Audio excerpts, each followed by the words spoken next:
Akkam jirtu hordoftoonni YouTube channel keenya bakka nagaan dhuftanii Dr. Ilboo Caalatti har'a kana isinitti dhufe waa'ee mallattoolee dhukkuba kaleeti. Egaa akkuma beekamu kana dura waa'ee dhukkuba kaleeti irratti waan adda addaa waan tokko waan hubannoodhaa ta'u isinitti himin ture. Achi keessaa tokko waa'ee infekshinii daandii fincaanii fi fala isaan jedhu irratti video jedheen ture. Egaa dhukkubni kun dhukkuba baay'ee koomanii ta'edha hawaasa keessatti. Infekshinii daandii fincaanii kun baay'ee koomaniidha. Akkasumas immoo akkaataa kamiin fayyaa kalee keenyaa eeggachuu dandeenya kan jedhu irratti video jedheen ture. Samsaan yoo barbaadan duubatti deebitanii ilaaluu dandeessu. Har'a immoo kanan isinitti dhufe waa'ee mallattoolee dhukkuba kaleeti. Egaa dhukkubni kalee dhukkuboota ajjeesoo addunyaa keessaa isaan ijoo keessa jiru. Egaa sababni dhukkubni kun caalatti ajjeesaa ta'eefis tokko wal'aansi isaa baay'ee kostiidha.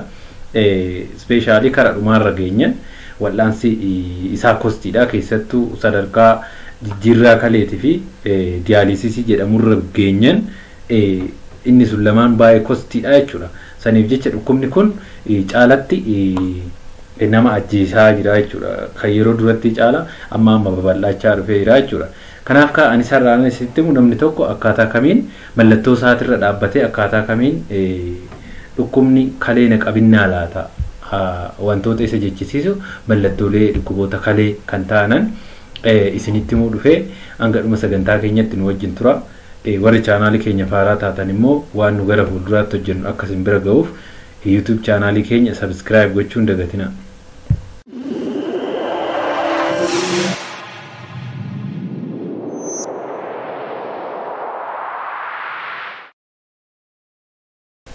Egaa akkuma beekamu dhukkubni garaagaraa mallattoo garaagaraa qaba. Haa ta'uti garuu yeroo tokko dhukkubni garaagaraa yeroo itti mallattoo wal fakkaataa qabaatan ni jira jechuudha. Dhukkubni gargar garuu mallattoo isaanii yeroo itti wal fakkaatan ni jiru jechuudha. So mallattoon akkasii sun non specific symptom jedhama yookaan immoo mallattoo adda baay'ee adda hin baane jechuudha.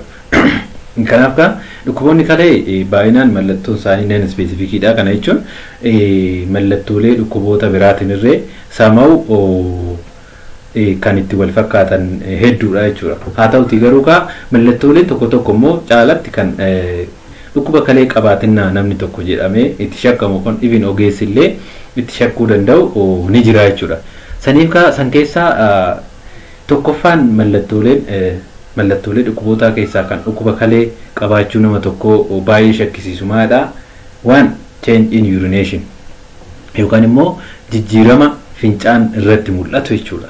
Mallattoo ijoon jijjiirama fincaan irratti mul'atu jennu waan baay'ee of keessaa qaba.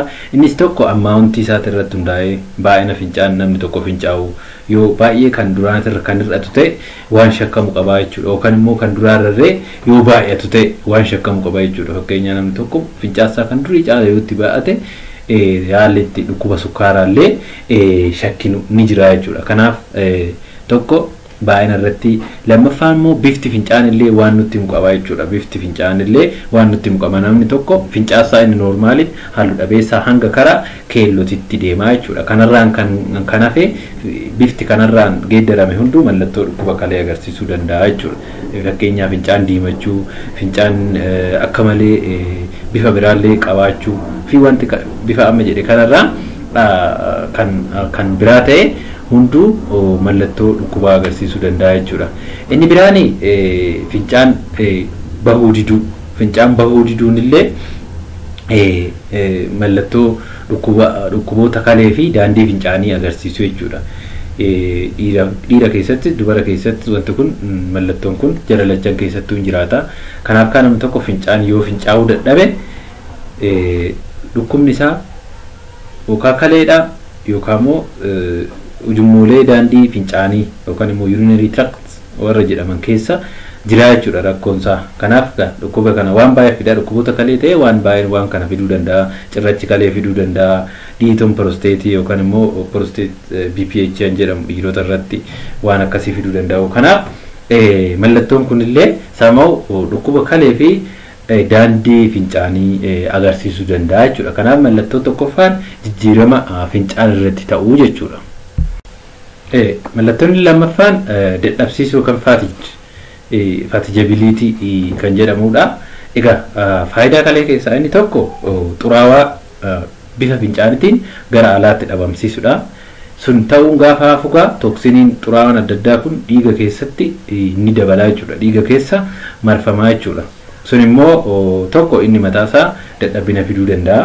Lammaffaan immoo dhukkubni kalee yeroo dheeraadhaaf namarra ture keessattuu CKD yookaan chronic kidney disease kan jedhamu yeroo jiraatu namni sun yeroo baay'ee hir'ina dhiiga diimaa ni qabaata jechuudha. Hir'inni dhiiga diimaa sun immoo dadhabina kanaaf nu saaxiluu danda'a jechuudha. Kanaaf mallattoon inni lammaffaan dhukkuba kalee agarsiisuu danda'u dadhabinni illee samoo nan ispeesifikiidha. Dhukkuba biraallee agarsiisuu danda'a garuu mallattoolee biraa wajjiniin gaafa dhufu dhukkuba kalee agarsiisuu danda'a jechuudha.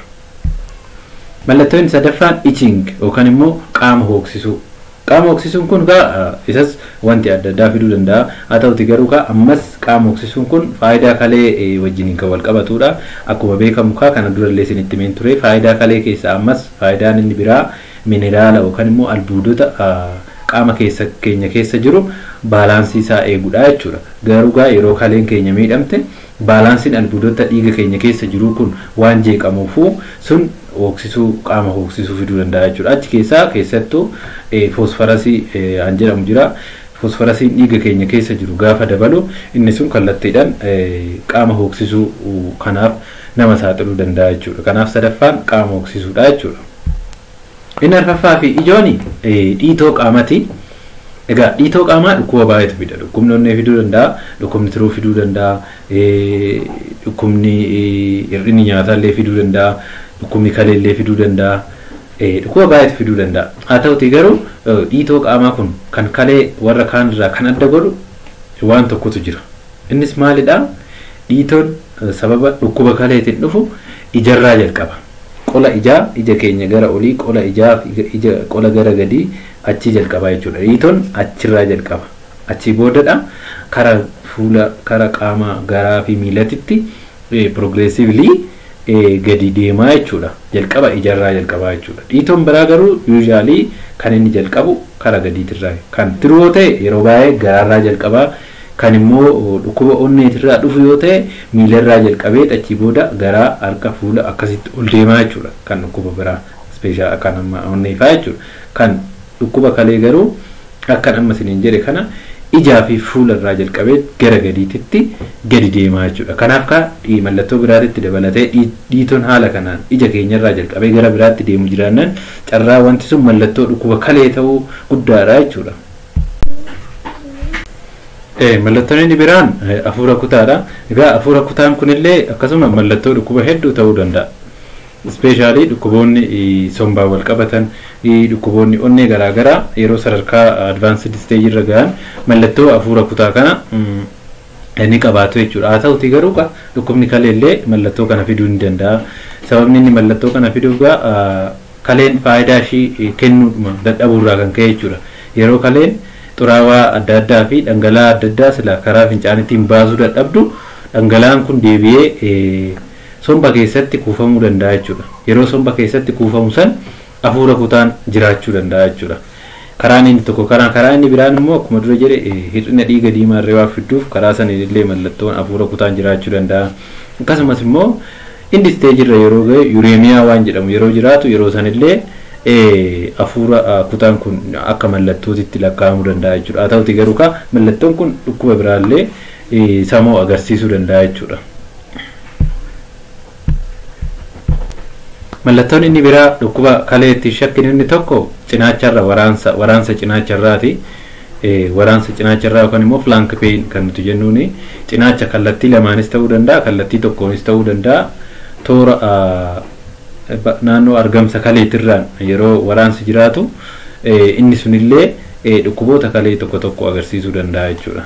Egaa inni kun yeroo baay'ee mallattoo biraa wajjiniin yeroo jiraatu waan kana agarsiisuu danda'a jechuudha. Keessattuu yeroo infekshiniin ujummoo fincaanii gara olii yookaan upper urinary tract infection yeroo jiraatu mallattoon kun ni jiraata jechuudha. Egaa mallattoon biraa yeroo mallattoo dhukkuba biraa gaafa fidan.